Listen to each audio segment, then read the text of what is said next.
details. All right, back to politics now. A growing number of Republican senators are now encouraged by President Obama's offer to include some entitlement cuts in the budget proposal.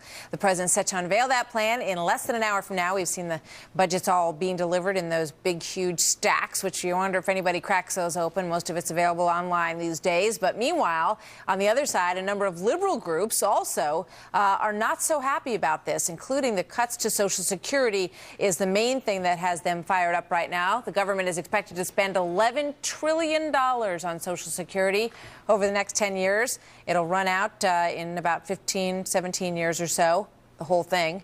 That includes $810 billion on Social Security just this year alone. And it is expected, as I was just going to say, to run out in 2033. So let's talk about this. Max Richtman is the president of the National Committee to Preserve Social Security and Medicare. And Maya McGinnis is the president on the Committee for Responsible Federal Budget. And we thank them both for being here. Max, let me start with you on this.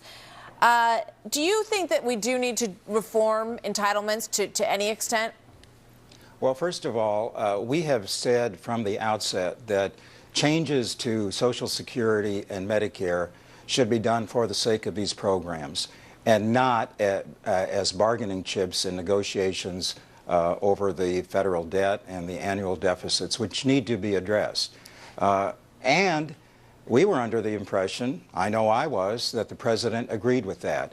So the changes to Social Security, first of all, you mentioned the solvency date 2034. We don't have to solve Social Security in the next 2 weeks or 2 months. We need to address it separately. And this is what the president has committed to. But I don't think that's ever going to happen, do you? I mean, for the entire course of my lifetime, people have been saying that we have to reform Social Security. I don't know. And this suggestion, I just want to, is to implement the chain CPI, which would slow down the COLA increase. I know that's something that you think is a really bad idea. Tell me why. Yeah. Well, first of all, it has happened before. I don't know how long your lifetime is, but in 1982 and 83, there were some major reforms to Social Security for the sake of the program, and they were widely accepted and widely implemented.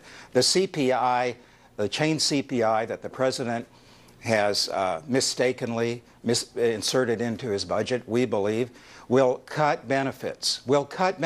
Right now, right? I mean, they would cut them for current, yeah. So let me ask you this, because it's not prospective, it's immediately. Yeah. You know, I think that's important to remember is in the last 4 years, the average benefit per year has been 1.3%, and in 2 of those years, there was zero COLA.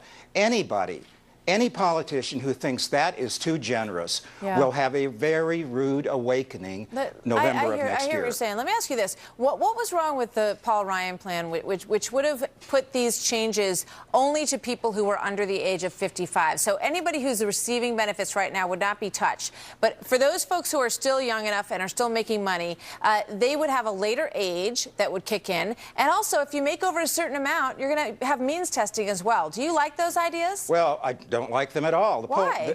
The Paul Ryan plan did not address Social Security. No, just those two issues in terms of age and means testing. What's wrong with those? Because they would not impact the people you're talking about right now.